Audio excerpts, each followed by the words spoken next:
안녕하세요. 저는 30대 후반 여성으로 이혼 후 현재 혼자 살고 있습니다. 제 인생에 이혼이 있을 줄은 몰랐는데 막상 이혼하고 보니 인간 같지 않은 사람과 억지로 사느니 헤어짐이 훨씬 나은 선택이었습니다. 누구나 그렇듯 저 역시 남편과 서로 많이 사랑했고 평생 믿고 살 수 있을 거라고 생각했습니다. 하지만 시골 친정집에서 알게 된 시모와 남편의 계획을 듣고 제 소중한 인생을 낭비하면 안 되겠다는 생각이 바로 들었습니다. 지인 소개로 만난 남편은 명문대 출신의 대기업 사원이었습니다. 저는 친정이 시골이라 그 지역 국립대를 나왔는데 그럼에도 남편은 제 앞에서 잘난 척을 하지도 않았고 항상 겸손했습니다. 저희는 정확히 1년 반 정도 연애를 하고 결혼을 하기로 했는데 30대에 만난 만큼 빨리 가정을 꾸려서 살고 싶다는 생각이 들었습니다. 남편과 결혼 준비를 할 때 저는 대학 졸업 후 짧은 직장 생활을 마친 뒤 바로 사업을 시작해서 그간 모은 돈이 좀 있었습니다. 하지만 남편은 저와는 좀 달랐어요. 군대를 다녀와 남은 학기를 마치고 바로 취업이 되지 않았다고 했거든요. 그럼 계속 그 회사에 들어가려고 준비한 거야? 조금만 눈 낮추면 다른 회사도 들어갈 수 있었는데 집에서도 그렇고 나도 그렇고 이 회사에 꼭 들어가고 싶더라고. 어머님도 그 회사에 취직하길 바라셨구나? 남편은 고등학교 때부터 들어가고 싶었던 회사는 오직 한 곳이라고 했습니다. 그래서 대학 졸업을 하고 난 뒤 계속 취업 준비를 했는데 해당 회사에 지원했다가 계속 떨어졌다고 하더라고요. 그러다 10대 후반에 겨우 취업에 성공했는데 대기업이라 연봉도 높고 복지도 좋다고 했으나 일은 많이 어렵다고 힘들다고 했습니다. 암튼 그래서 저보다 모아놓은 돈은 그리 많은 편은 아니었어요. 그리고 시댁 형편도 그리 좋은 편은 아니었습니다. 남편이 공부도 잘했고 대기업에서 돈도 잘 벌기는 했으나 남편을 빼고 보면 시댁은 여유가 많이 없는 편이었죠. 암튼 저희는 서로의 조건보다 마음을 보고 결혼을 결심했기에 양가 인사를 드리고 식을 올렸습니다. 그런데 남편은 결혼하고 나서 회사에 계속 적응을 하지 못했습니다. 이제 갓 입사한 회사도 아니었는데 알고 보니 처음 입사한 날부터 회사 직원들과 어울리지도 못하고 일을 하는데 어려움도 많이 있던 모양이었습니다. 시간이 지나면 나아지겠지 생각하고 있었는데 남편은 많이 힘들어했습니다. 그리고 제가 하는 일에 대한 관심이 정말 많았죠. 한 번은 퇴근하고 집이 아니라 제가 일하는 사무실로 온 적이 있었습니다. 아주는 아니고 가끔 저를 데리러 오긴 했는데 이날은 연락도 없이 바로 왔더라고요. 자기야, 나 곧 퇴근하려고 했는데 하마터면 엇갈릴 뻔했네? 전화라도 하고 오지. 아, 그랬어? 일은 다 마친 거야? 응, 좀 전에 직원들 다 퇴근했고 나도 이제 막 나가려던 참이었어. 잘 됐다. 오랜만에 우리 저녁 먹고 들어갈까? 좋지. 그런데 남편은 표정이 좋지 않았습니다. 딱 봐도 회사에서 무슨 일이 있었구나 싶었어요. 요즘 회사에 많이 힘들어? 매일 똑같지 뭐. 자기는? 자기는 일 어려운 거 없어? 나야 자리 잡은 지도 오래됐고 어려운 건 특별히 없지. 아, 그렇구나. 이날 같이 밥을 먹으면서도 남편은 잘 웃지도 않고 고민이 가득한 얼굴을 하고 있었습니다. 그리고 저한테 조심스레 물어보더라고요. 내가 회사 그만두면 자긴 어때? 무슨 일 있어? 아니, 무슨 일이 있는 건 아니고 그냥 물어보는 거야. 혹시 회사 다니기 싫어? 세상에 회사 다니기 좋은 사람 있을까? 아니다. 내가 괜히 쓸데없는 소리 했다. 얼른 먹자. 밥 다 먹고 자기 좋아하는 아이스크림 사서 갈까? 좋지? 남편의 얼굴만 봐도 속마음이 어떤지 대충 알 수 있었습니다. 하지만 제가 뭔가 해줄 수 있는 게 없어 안타까웠어요. 그날 이후 한동안 남편은 회사 얘기는 하지 않았습니다. 그래서 저도 제 일하며 지냈는데 평소 술을 잘 못 마시는 남편이 어느 날 잔뜩 취한 채 집에 들어와서는 주정을 하더라고요. 아니, 어디서 이렇게 술을 마셨어? 미안해, 선영아. 오랜만에 동창 만나가지고 기분 좋아서 마셨어. 그래, 알았어. 그런데 여기 눕지 말고 좀 일어나 봐. 아유, 그냥 너. 아유, 졸리다. 남편은 술에 취해 거실에 바로 대자로 누워버렸는데 키도 크고 체격도 좀 있다 보니 끌고 가는 것도 무리였습니다. 그래서 이불만 덮어줬는데 잠꼬대인지 술주정인지 어떤 남자 이름을 대면서 욕을 하길래 뭐 하는 건가 싶더라고요. 그리고 다음날 남편이 속이 좀 쓰릴 것 같아 국도 끓이고 아침 준비를 하고 있었는데 남편이 일어나서는 나 어제 어떻게 된 거야? 하나도 기억 안 나? 어. 일단 얼른 와서 밥 먹어. 입맛 없는데. 그럼 국물이라도 좀 마셔. 어. 그런데 김선호라는 사람이 누구야? 어제 같이 술 마셨다는 동창? 김선호를 당신이 어떻게 알아? 내가 어떻게 알겠어. 자기가 자는 내내 얘기했으니 알지. 내가? 그래. 김선호가 대체 누구길래 그런 욕을 한 거야? 어? 알고 보니 그 사람은 남편 부서 팀장이었습니다. 입사한 순간부터 그 팀장이라는 사람이 남편에게 스트레스를 많이 줬다고 했어요. 성격이 좀 깐깐해서 다른 직원들도 싫어한다고 했는데 그럼에도 다들 적응하고 회사를 잘만 다닌다면서 자기도 시간이 지나면 그렇게 될 줄 알았다고 했습니다. 하지만 뭐에 찍혔는지 출근하면 그 팀장이 남편 이름만 계속 불러대고 이미 끝난 일도 다시 해오라고 한다며 힘들어했어요. 이날도 아침도 먹는 둥 마는 둥 하고 어깨가 축 늘어진 채 집을 나서는 남편을 보니 마음이 좋지 않았습니다.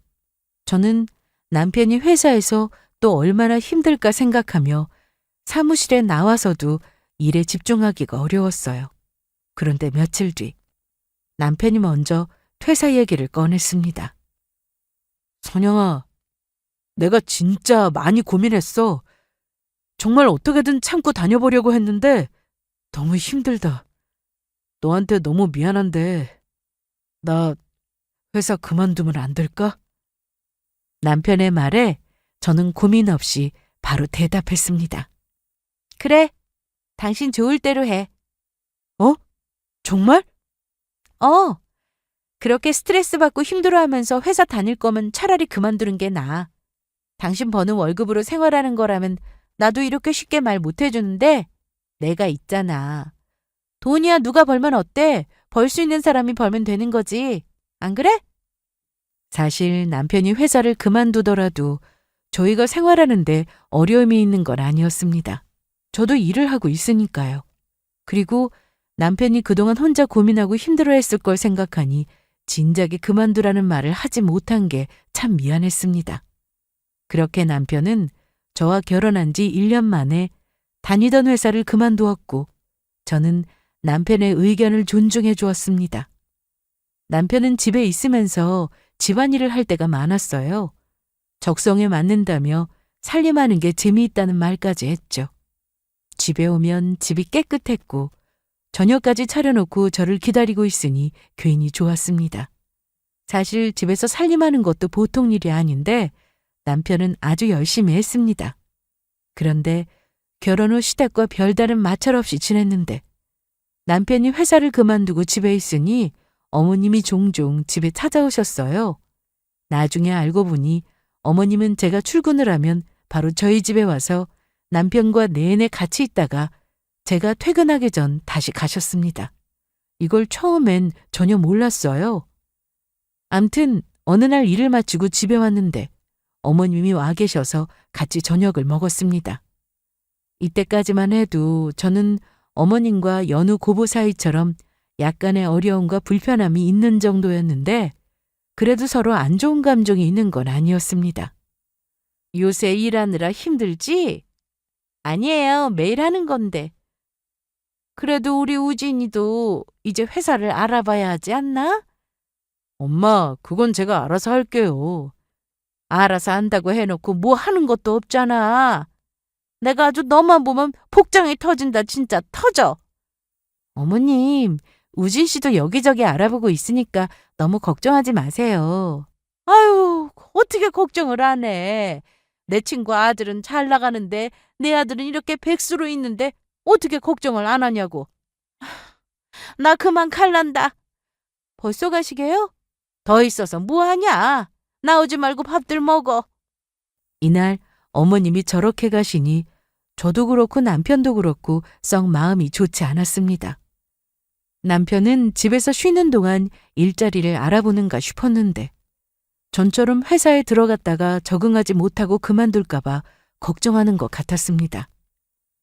몸이 아파 쉬는 것도 아니고 아직 나이도 젊은데 집에만 있는 게 안타까워 저는 남편과 얘기 끝에 제 사무실에 나와서 일을 해보라고 했습니다.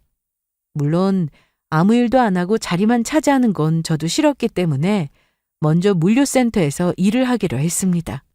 저는 자체 제작한 물건을 판매하는 일을 했는데 사무보다는 단순하게 물건을 옮기고 정리하는 일부터 해보고 싶다기에 그러라고 했죠. 어차피 물류 창고에서는 일손이 부족한 상황이라 오히려 잘 됐다고 생각했습니다. 남편은 제 회사에 첫 출근 후 일을 생각보다 잘했습니다. 창고에서 같이 일하는 직원들과 잘 어울렸고 제가 회사 대표라 대충 시간만 때우며 일하는 건 아닐까 생각했는데 전혀 그런 모습도 보이지 않았어요. 자기야, 오늘 어땠어? 힘들었지? 몸은 힘든데 할만하더라.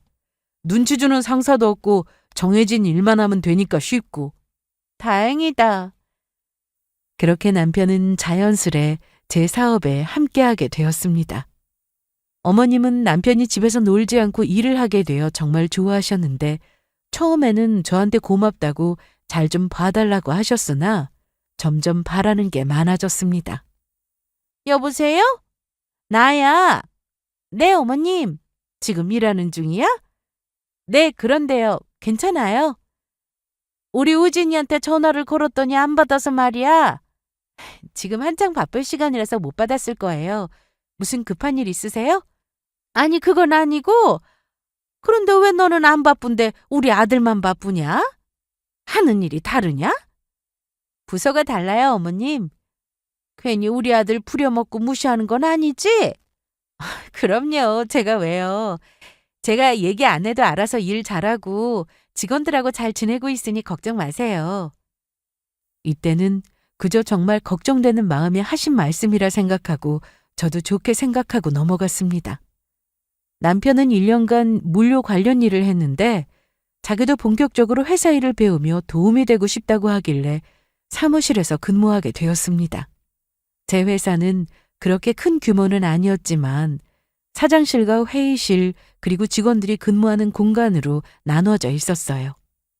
그래서 남편과 같은 사무실에 있었지만 분리된 공간에서 일을 했습니다. 대기업에서 근무하다가 작은 회사에서 일하는 게 과연 잘 맞을까 싶었는데 남편은 제가 있어서인지 마음이 편하다고 했습니다. 직원들에게도 제 남편이라 어려워하지 말고 신입 직원이라 생각하고 같이 일하라고 했는데 다행히 트러블 없이 분위기도 좋았습니다.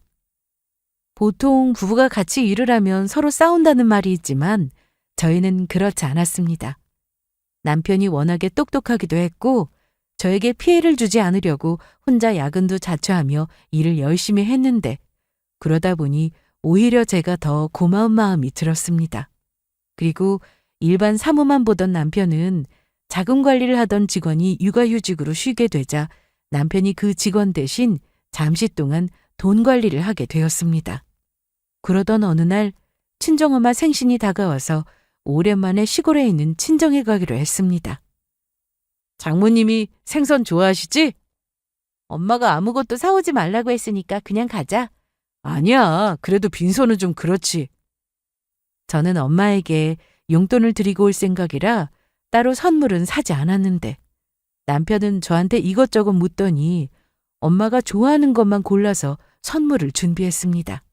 그런데 가기 전날 밤 어머님한테 전화가 왔습니다. 네, 어머니. 저녁은 먹었고? 그럼요. 어머님도 드셨죠? 그래. 시간이 몇 시인데 아직 저녁도 안 먹었겠니? 다른 게 아니라 내가 아까 낮에 우리 우진이랑 잠깐 통화했는데 너희 내일 사돈네 간다며? 네. 엄마 생신이기도 하고. 그래, 그건 나도 안다. 그런데 나도 같이 가자. 네? 어머님은 갑자기 전화하셔서 친정에 같이 가자고 하셨습니다. 엄마와 어머님이 사이가 각별했던 것도 아니고 자주 연락하고 지낸 것도 아닌데 어머님은 오랜만에 저희 엄마가 보고 싶다고 하셨어요. 결혼 전에 딱 한 번 가본 게 전부이기도 하고 굳이 거절할 이유도 없고 해서 알겠다고 했습니다. 그래서 다음 날 아침 저와 남편은 아침 일찍 서둘러 준비를 하고 어머님을 모시러 시댁에 갔습니다. 어머님, 그게 다 뭐예요? 빈손으로 가면 쓰겠어? 내가 이것저것 챙겼어. 역시 엄마랑 나는 통하는 게 있네. 나도 장모님 드리려고 선물 좀 샀는데. 잘했다. 얼른 출발하자. 차 막힐라. 네. 그렇게 저희는 기분 좋게 친정으로 향했고 일찍 서둘렀는데도 차가 좀 막히는 바람에 예상 시간보다 1시간 정도 늦게 도착했습니다. 어서 오세요, 사돈. 오시느라 고생 많으셨죠? 아닙니다. 오랜만에 여행 가는 기분도 들고 좋았어요. 그런데 몸은 좀 어떠세요? 선영이한테 들으니 요즘 병원에 자주 가신다면서요? 괜찮습니다. 얼른 들어오세요. 자네도 고생했어. 아니에요. 이날 점심때가 지나서야 도착했는데 엄마는 고기도 해놓으셨고 남편이 좋아하는 반찬도 잔뜩 해놓고 기다리고 계셨습니다. 엄마, 나가서 사 먹자니까. 오랜만에 보는데 그래도 음식 대접은 해야지. 사돈도 계시고.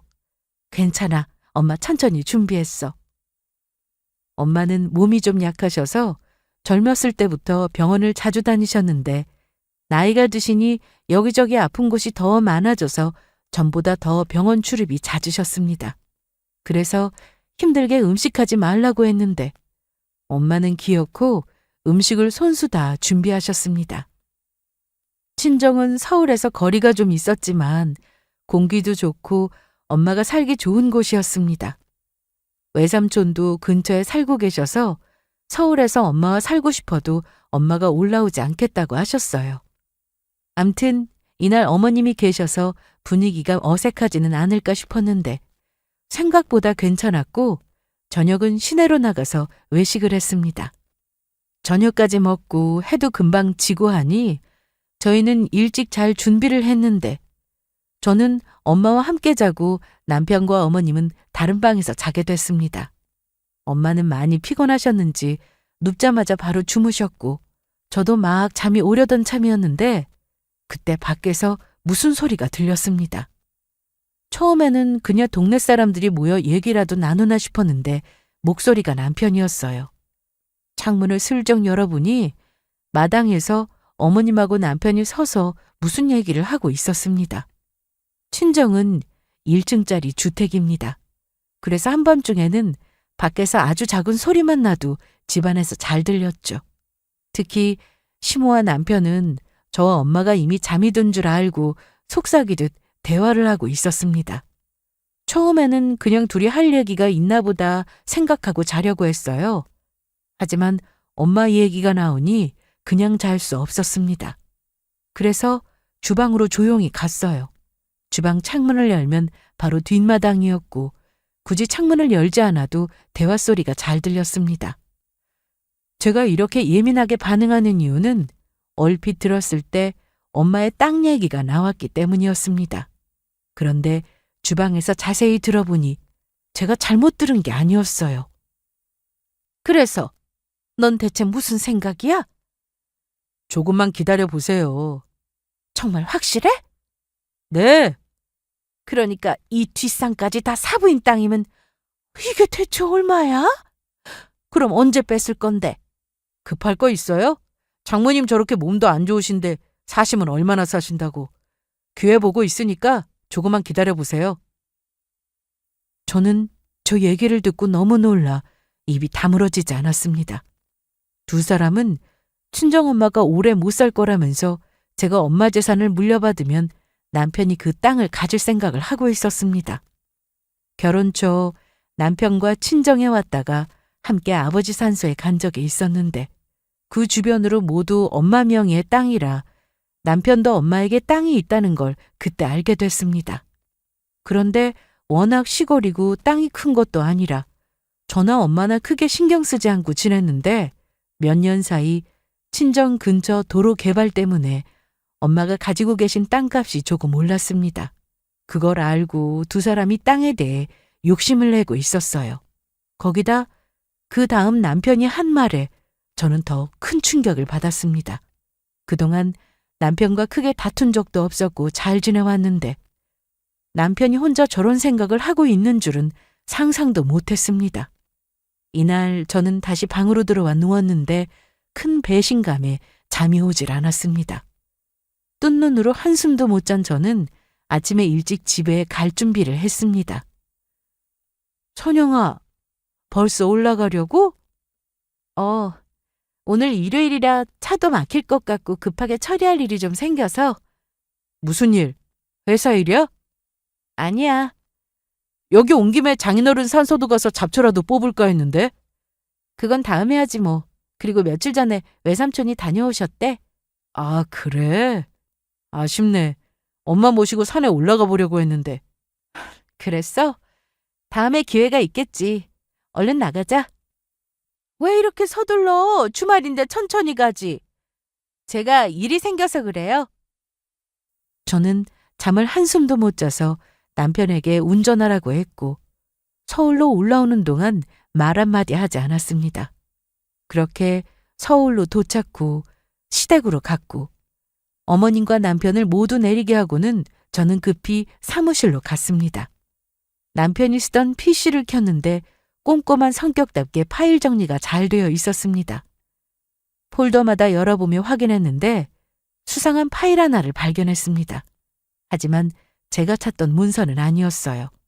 일단 해당 파일을 복사했고 제가 정말 찾던 문서는 회사에 없는 것 같아 혹시나 하는 마음으로 집에 가서 남편 노트북을 켰습니다. 그런데 그 안에 남편이 저 몰래 작성해둔 문서가 있었습니다. 그동안 남편과 제가 서로 사이가 좋지 않았다면 이렇게 큰 배신감을 느끼진 않았을 겁니다. 아직 멀쩡히 살아있는 엄마의 재산을 뺏을 생각이나 하고 거기다 남편만 그런 게 아니라 시모까지 같은 생각을 하고 있었으니 제가 어떻게 가만히 있을 수 있었겠어요? 그래서 남편이 원하는 대로 해주려고 저도 준비를 시작했습니다. 이날 남편은 시댁에서 늦게까지 있다가 저녁에 집에 돌아왔는데 저는 최대한 티를 내지 않으려고 노력했습니다. 이제 와? 그런데 아까는 뭐가 그렇게 급해서 나까지 엄마 집에 두고 간 거야? 아니야, 잘 해결됐어. 그래? 회사 일이지? 응, 회사 일이야. 좀 섭섭하다. 나도 이제 자기 회사 직원인데. 오늘 일요일인데 주말까지 회사 일로 신경 쓰게 하고 싶지 않아서 그랬어. 그리고 다음 날 저는 평소처럼 아무렇지 않게 남편과 출근을 했고 업체 미팅 때문에 회사에서 나와 변호사 사무실을 찾았습니다. 그리고 이번 일을 어떻게 해결해야 하는지 상담을 받았죠. 단순히 친정엄마한테 땅이 있고 재산이 얼마고 이런 얘기만 나눴다면 제가 이렇게까지 하진 않았을 겁니다. 친정엄마가 당장 죽을 병에 걸린 것처럼 말하는 심오한 남편을 용서할 수 없었기에 남편이 무슨 짓을 했는지 그게 얼마나 위험한 일인지 알게 해주려고 아무도 몰래 조용히 준비했습니다. 저는 다음 날 남편을 다시 창고로 보냈습니다. 가서 예전에 하던 일을 하라고 했죠. 예전에는 무슨 일이든 시켜달라고 했고 물건 옮기고 정리하는 일도 즐겁게 하던 사람이었는데 창고 얘기가 나오니 갑자기 화를 냈습니다. 왜 싫은데? 아니, 싫은 게 아니라 자금 관리를 내가 하고 있는데 이게 돈 관리를 아무한테나 맡길 수는 없잖아. 안 그래? 김 대리 다음 주에 다시 출근하기로 했고 그 전까지 내가 직접 관리할 거야. 당신이? 어. 당신은 외근 나가 해서 바쁘잖아. 원래 내가 하던 일이었어. 괜찮아. 아니, 그래도 그렇지. 남편은 제가 재고 관리를 하라고 하니 투덜거리며 알겠다고 했는데 급하게 컴퓨터에서 무슨 작업을 하는 것 같았습니다. 해당 문서를 지우는 것 같았죠. 그런데 며칠 뒤 회사로 시모가 찾아왔습니다. 어머님, 여긴 어쩐 일이세요? 왜? 내가 오면 안 되는 거라도 있냐? 그게 아니라 지금 근무 시간이고 직원들 다 일하고 있는데 이렇게 마음대로 오시면 좀 곤란하죠. 곤란할 게 뭐냐? 내 며느리 내 아들 회사에 내가 온다는데? 하실 말씀 있으시면 빨리 말씀하시고 가세요. 내 아들 왜 창고로 보냈냐? 우진 씨가 제일 잘하는 일이라서요. 뭐? 그거 물어보러 오신 거예요? 내가 분명히 말했지. 내 아들 부려먹지 말라고. 어머님 아들이 좋다고 해서 시작한 일인데 부려먹다뇨. 직원들 보는 눈도 있는데 어떻게 사무 보던 애를 창고로 보내냐? 원래 그 일 했는데 왜 그러세요? 일 방해 마시고 그만 돌아가세요. 너 이렇게 나온다 이거지? 시모는 이날 회사까지 찾아와 저에게 따지듯 물었습니다. 아니, 계속 이런 식이면 가만두지 않는다고 오히려 큰 소리를 치고 돌아갔죠. 남편은 부서가 이동된 이후 전과 다른 태도를 보였습니다. 시모와 똑같았어요. 특별한 일이 없으면 퇴근을 같이 했는데 본인 일을 마치면 말도 없이 바로 퇴근을 했습니다.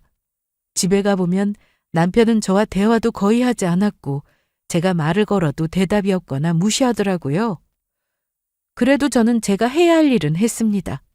집에 오면 바닥에 널브러진 옷들을 주워 담아 세탁기 돌리고 아침 먹고 그대로인 그릇들도 설거지했습니다. 그리고 다음 날 남편은 급기야 출근을 거부했습니다. 뭐해? 출근 준비 안 하고 오늘 할 일 많지 않아? 오늘 쉴래? 쉬다니? 오늘은 쉬고 싶어. 회사가 무슨 놀이터야? 나가기 싫으면 안 나가게? 야, 넌 생각이 있는 거냐 없는 거냐? 직원들이 나를 어떻게 생각하겠어? 어떻게 생각하긴 회사 직원으로 생각하겠지. 아무리 그래도 내가 네 남편인데 다시 창고에서 물건이나 정리하고 있으면 뭘 잘못해서 쫓겨난 줄 알 거 아니야. 네가 네 입으로 그러지 않았어? 내 회사 같이 운영해보고 싶다며. 그러려면 모든 부서의 일을 다 알아야 한다고 했지. 그런데 왜 그래? 그래서 내가 이러는 거 아니야? 그게 아니지.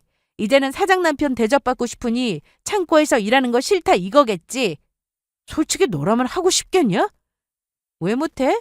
그게 당신이 제일 잘하는 거잖아. 너 끝까지 나 무시하냐? 나 너보다 공부 잘해서 똑똑한 거 몰라? 그래, 잘 알지.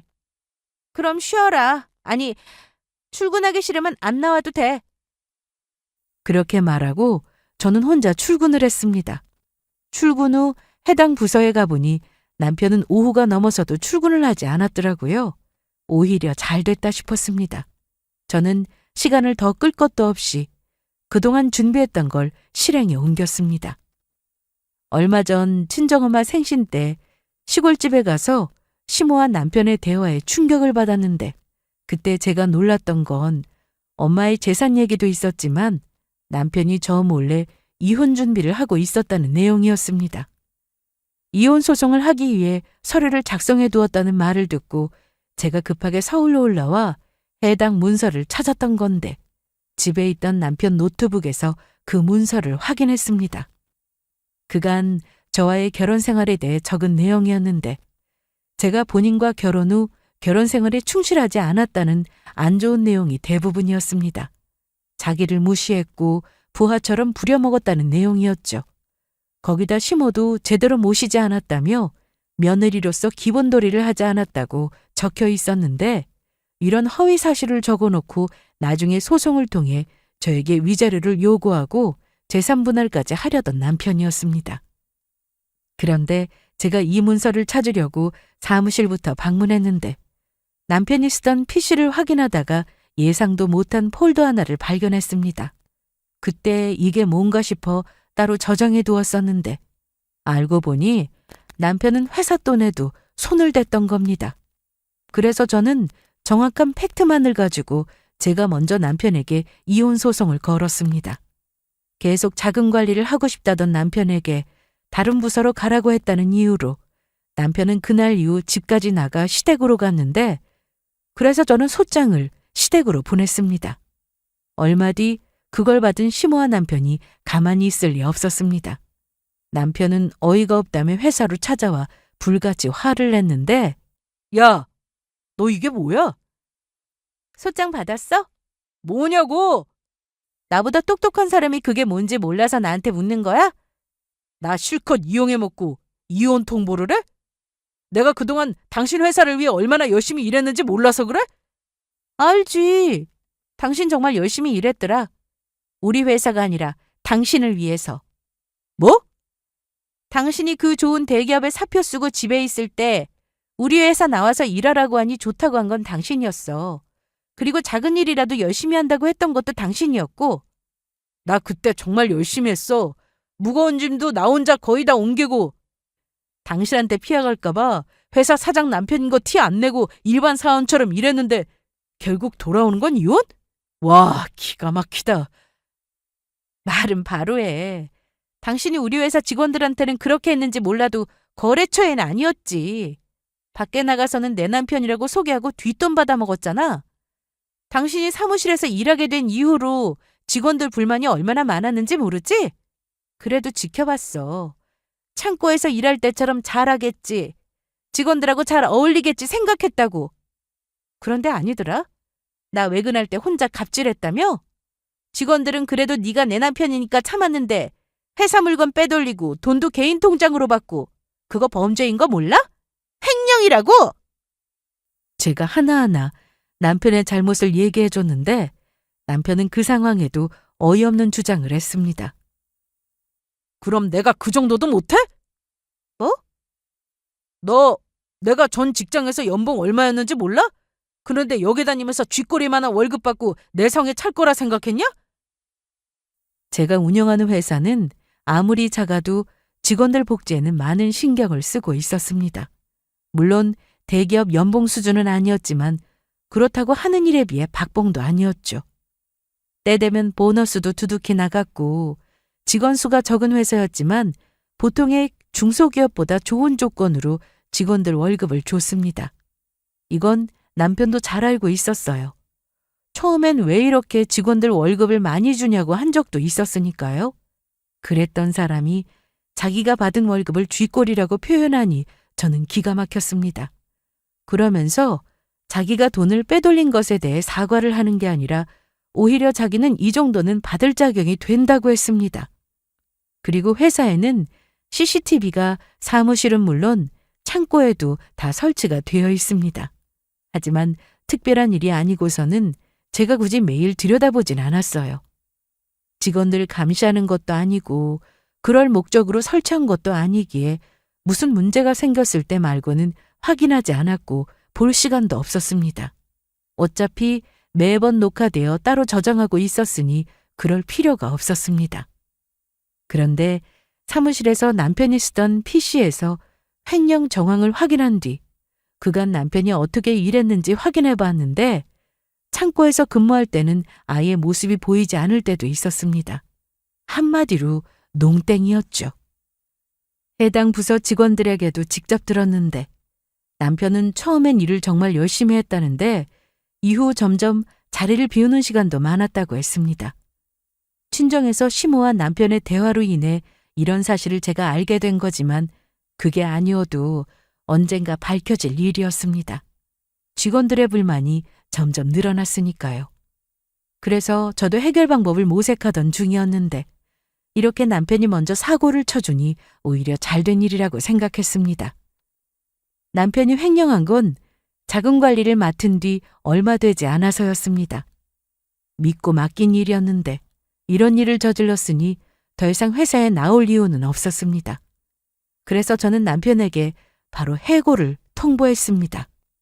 본인 통장으로 받은 돈은 1억 5천이 넘었습니다. 결코 적은 돈이 아니었죠. 그런데 이렇게 일이 다 밝혀지고 난 뒤에도 남편과 시모는 오히려 큰 소리를 쳤는데요. 그건 바로 가족 간의 재산 범죄에 대해서는 처벌이 되지 않는다는 점 때문이었습니다. 아예 처음부터 이런 점을 노리고 작정하고 회사 돈에 손을 댔더라고요. 그것까지 미리 계산했구나. 무슨 계산? 이건 기본 아니야? 너 설마 이런 것도 모르고 사업을 했냐? 그럴 리가. 너무나 잘 알지. 그러니까 그깟 1억 5천 내놓으라는 말은 하지 마라. 나 그 정도는 받을 만큼 열심히 일했다. 그런데 어쩌지? 우리 회사 법인이야. 그게 뭐? 네 회사잖아. 난 네 회사 직원이고 우리 부부고. 제 회사가 개인 사업자였다면 남편의 말대로 처벌이 되지 않을 수 있었습니다. 하지만 제가 운영하는 회사는 법인이었고 남편은 자금관리 업무를 하며 돈을 불법으로 취득했기 때문에 업무상 횡령죄가 충분히 성립했습니다. 거기다 거래처 말고 남편과 친분이 있는 곳에 제 물건을 빼돌렸기에 처벌 대상이었죠. 그리고 이거 당신이 나 몰래 매일 일기처럼 썼던 거 이건 어떻게 해명할래? 당신 이걸로 나한테 이혼 소송 걸려고 했잖아. 너 그거 어디서 났어? 어디서 난 게 중요한 게 아니라 왜 거짓으로 작성했는지가 중요하지. 남편도 알고 있었습니다. 본인이 작성한 내용이 다 허위라는 것을 말이죠. 그럼에도 상황이 이렇게 되니 끝까지 그 내용을 가지고 밀어붙이려고 했는데 그러면 그럴수록 남편에게 오히려 불리한 상황이었습니다. 너 그럼 증거 있냐? 저게 거짓이라는 증거 있냐고. 됐고 소송이고 뭐고 협의위원회. 뭐? 내가 도장 찍어준다고. 대신 재산 분할하자. 뭔 분할? 남편은 제가 남편과 결혼하기 전 사업을 하면서 모아두었던 재산에 대해서도 분할해 줄 것을 요구했습니다. 내가 다니던 회사까지 그만두고 자기 회사 가서 일 열심히 했어. 그게 내가 요구한 거였어? 그거야 내가 말하기 나름이겠지. 당신이 나한테 일 도와달라고 해서 그 좋은 대기업까지 때려치우고 그 조그만 당신 회사 들어갔다고 할 거야. 이제 상황이 어떻게 돌아가는지 알겠냐? 그러니까 소송이고 나발이고 조용히 도장 찍고 이혼해. 재산 분할하고. 남편의 말이 너무 기가 막혔지만 남편은 정말 헛똑똑이었습니다. 공부머리는 있을지 몰라도 공부 외에 아는 지식도 없고 지혜도 없더라고요. 저는 남편이 실컷 떠들고 나서 조용히 주머니에 손을 넣어 녹음기를 꺼냈습니다. 방금 당신이 나한테 했던 말 다 녹음됐어? 뭐야 그게? 그렇게 떳떳하면 재판받으러 가서 지금처럼 똑같이 말해봐. 받아들여질지는 모르겠지만. 그리고 내가 가지고 있는 녹음 파일이 이것만 있는 게 아니야. 친정 가서 어머니랑 당신이 한밤중에 마당에서 조용히 얘기하는 것도 다 들었어. 다시 들어볼래? 저는 그렇게 그날 녹음했던 내용도 남편에게 들려주었습니다. 다시 들어보니 저는 소름이 끼쳤어요. 두 사람이 그런 얘기를 하면서 뭐가 그리 신났는지 웃기까지 했으니까요. 엄마가 몸 약하신 거 당신도 잘 알면서 어떻게 사람이 그래? 아니, 그거는 내가 당장 장모님 땅을 뺏겠다 이게 아니라 나중에, 아주 나중에 장모님이 돌아가시면. 야, 내가 어머님 살아계시는데 그런 얘기하면 너 좋겠어? 우리 엄마랑 같아? 장모님은 오늘 내일 하시잖아. 야, 서우진! 됐고 법대로 해, 법으로! 그렇게 저는 남편의 말대로 법으로 하자고 했고 그대로 이혼 소송을 진행하는 것은 물론 횡령 고소까지 하게 되었습니다. 남편은 자기가 개인 통장으로 돈을 받은 건 맞는데 이후 회사 통장으로 다시 보낼 생각이라고 주장했습니다. 하지만 그 주장은 받아들여지지 않았어요. 해당 거래처 담당자와 대화한 내용이 있었거든요. 혹시나 싶어 그때 거래처에 방문하여 중요한 일이니 녹음을 해도 되냐고 물었고 좋다고 하여 테이블 위에 녹음기를 꺼내놓고 녹음을 했습니다. 그 내용은 남편이 먼저 자기 회사 대표의 남편이니 자기가 곧 대표나 마찬가지라고 했고 앞으로 자기한테 잘 보여야 거래처로 오래 유지될 거라고 했답니다. 그러면서 그동안 회사 통장으로 거래 대금을 보내왔는데 갑자기 남편이 자기 개인 통장으로 돈을 보내라고 하는 게 좀 이상하긴 했지만 그냥 직원도 아니고 제 남편이니 그걸 이용해서 돈을 받아낸 거였습니다. 이런 거래처가 총 3곳이나 되었고요. 그리고 앞으로도 회사가 아닌 자기 통장으로만 돈을 보내라고 하는 내용도 녹음 파일에 담겨 있었습니다. 그러면서 남편은 제가 가진 재산이 증식될 수 있도록 기여한 바가 크다는 주장도 했는데 이는 앞뒤가 전혀 맞지 않는 말이었습니다. 남편은 원래 다니던 직장에서 문제가 있어 그만둔 거였는데 그게 아니라 저를 위해 본인의 회사를 그만둔 거라 해도 그것은 기여로 보기 힘들다고 했습니다.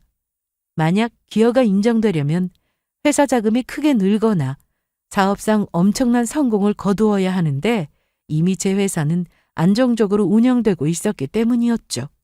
또한 제가 남편과 결혼하기 전 모아두었던 재산에 대해서도 이혼 시 재산분할 대상에서 빠진다고 했습니다. 남편은 제 회사에 다니면서 일을 열심히 했는데 억울하다 했으나 오히려 회사 돈을 빼돌려 손실이 났기 때문에 횡령죄가 인정되었습니다. 사실 이 정도면 처음부터 제 재산을 누리고 결혼한 거나 다름없을 정도였는데 남편은 다른 건 다 인정하면서도 이것만큼은 사실이 아니라고 했습니다. 서영아, 이건 아니지.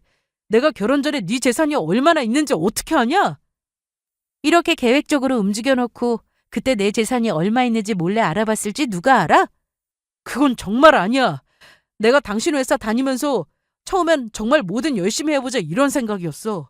내가 도움이 돼서 회사를 더 키우면 얼마나 좋을까 생각하며 다녔다고. 그런데 엄마도 그렇고 친구들도 그렇고 와이프 회사에 다니면서 왜 나는 그냥 사원이고 공동대표가 아니냐는 말이 많더라. 공동대표?